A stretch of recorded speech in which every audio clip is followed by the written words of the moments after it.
Le ministre des Affaires étrangères russe, vous savez vous-même que c'est la Russie qui gère, qui est membre, qui est président du Conseil de sécurité des Nations Unies actuellement. Dans des places, est allé à New York parce il a fait une tournée en Amérique du Sud, en Amérique latine. Et pour aller à New York, les Américains ont refusé de donner des visas aux journalistes qui devraient l'accompagner, qui devaient accompagner Sergei Lavrov. Et Sergei Lavrov était très amer. Il dit que la Russie ne va jamais oublier cela. Donc, les amis, vous savez que la rancune, c'est un plat qui se mange froid. Donc, quand il dit que la Russie ne va jamais oublier, ça veut dire pour moi quoi? Que des journalistes américains vont subir le même sort. Ça sera de la réplique, réciprocité en diplomatie. Ceux qui sont bien outillés, savent de quoi je parle. Comment se fait-il que pour la délégation de tout un ministre des Affaires étrangères, les journalistes qui l'accompagnent sont pratiquement interdits des territoires américains? On parle des Nations Unies là. On ne les donne pas le visa. Qu'est-ce qui peut expliquer cela? Est-ce que Blinken peut bien expliquer au monde entier comment ça se passe? Est-ce que les Nations Unies appartiennent aux Américains ou au monde entier? Juste une question, qu'ils puissent nous répondre. Parce que cette histoire d'utiliser les armes non conventionnelles pour régler les problèmes euh, qui concernent une personne, pas tout le monde, n'est pas appréciée et appréciable. Beaucoup de personnes condamnent, quand il dit les personnes, les chefs des diplomaties. Mais vous savez qu'il y en a qui ne vont pas parler. Parce qu'il y a des vassals. Oui, c'est un fait. Il y a des vassals. Il y a des gens qui vont vous parler le soir et le matin, ils parlent à voix basse juste parce qu'ils ont des intérêts égocentriques, égoïstes. Bref, il a fait un discours, les amis, où il pose vraiment des vrais problèmes. Au nom de quoi les Américains ou les Européens ont pensé qu'ils étaient le porte-parole du monde entier. Au nom de quoi? Qui les a nommés porte-parole du monde entier? Les Occidentaux. Qui les a fait le porte-parole du monde entier? Qui disent ce qu'ils veulent sur tout le monde. Ils dictent ce qu'ils veulent sur tout et tout le monde doit les suivre. Au nom de quoi? Et il pose ces questions et c'est un problème réel. Et voyez le cas de Mali. On peut citer beaucoup d'autres pays aujourd'hui qui sont très mal à l'aise avec cette attitude américaine et l'européenne. Le Canada, les États-Unis et les pays européens. Regardez aujourd'hui ce que le Mexique fait. Le Mexique s'est retourné du côté de l'Asie, la Chine et la Russie. Et le Mexique va entrer dans les BRICS. Regardez le Brésil. Côté Asie, la Chine et la Russie. Parce qu'apparemment, l'attitude américaine est nocive et toxique. Vous êtes super puissant, vous êtes hyper puissant. Mais vous voyez qu'il y a des puissances émergentes. Au lieu de comprendre et travailler en partenariat avec ces différentes puissances, vous voulez quoi? Vous voulez juste un monde unipolaire. Et les gens vous disent en face, non, nous voulons un monde multipolaire. Et parce qu'il y a des possibilités d'avoir un monde multipolaire où les gens se respectent et vous voulez dicter vos lois, vous voulez dicter tout à tout le monde et à tout moment. Et les gens vous disent, trop c'est trop. On vous a vu en Irak, ce que vous avez fait là-bas. Au Kosovo, on vous a vu là-bas. On vous a vu en Libye. On peut citer des exemples comme ça. Où vous décidez unilatéralement de dicter vos lois aux gens, de dire ce que vous voulez à tout le monde et tout le monde doit être au pas. Si vous n'êtes pas au pas, c'est un problème. George Bush d'ailleurs avait dit lors de la deuxième guerre du Golfe contre l'Irak de Saddam Hussein, qui était sur une base, c'est-à-dire que c'était le mensonge créable avec Colin Powell aux Nations Unies qui était en train de mentir. Et on peut féliciter la France de Jacques Chirac à cette époque qui avait dit avec Dominique de Villepin, qui était ministre des Affaires étrangères, que ce n'est pas possible. C'est sur les bases fallacieuses que vous voulez attaquer ces pays. Ils ont tué des civils et tout. Beaucoup de gens sont morts. Personne n'a été inquiété. Et George Bush à l'époque avait dit, si vous n'êtes pas avec moi, si vous n'êtes pas avec nous, vous êtes contre nous. Bon sang. C'est ce que les gens ne veulent pas. Les gens veulent avoir une autre son de cloche. Les gens veulent décider s'ils veulent vous accompagner ou pas. Pas que vous les imposez de vous accompagner. Et vous imposez aux gens de vous accompagner, vous appelez ça démocratie. C'est incohérent, n'est-ce pas, les amis?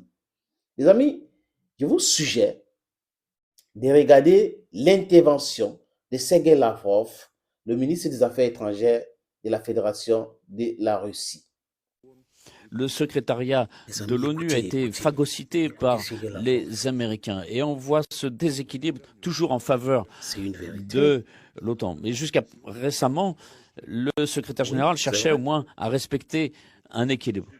Mais on voit que de plus en plus, le personnel du secrétariat général ne cherche même pas à se cacher en soutenant cette politique déséquilibrée. Et je prie le secrétaire général de respecter avec tout son personnel la charte de l'ONU. J'appelle également la direction du secrétariat général de préparer des documents sur les questions évoquées aujourd'hui pour la paix, pour le maintien de la paix, et de proposer aux pays membres des voies de consensus dans le respect des intérêts et non pas dans l'intérêt de certains pays en particulier.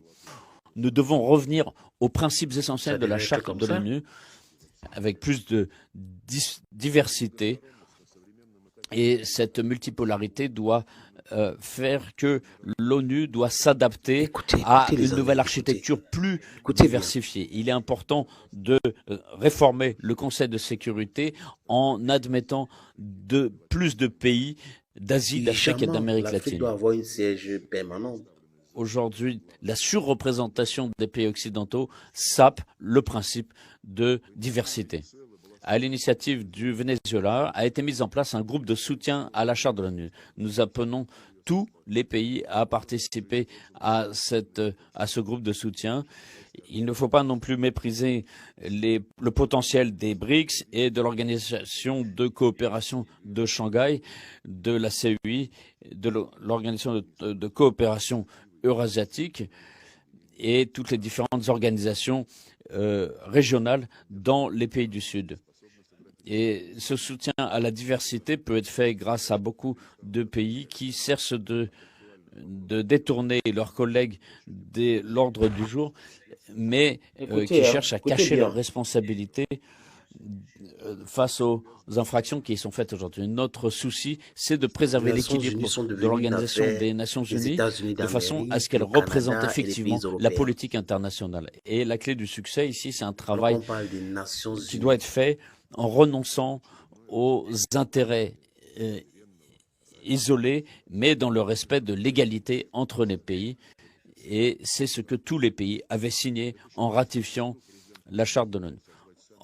Le président Poutine avait proposé d'établir un Conseil de sécurité permanent aux membres permanents du Conseil de sécurité, et le document a été soutenu par la Chine et la France, mais aujourd'hui il n'a pas de suite parce que on voit que certains pays ont un privilège par rapport à d'autres, et cette responsabilité particulière vis-à-vis de la charte de l'ONU pour maintenir la sécurité est justement une donnée impérative et prioritaire face aux actions des pays occidentaux.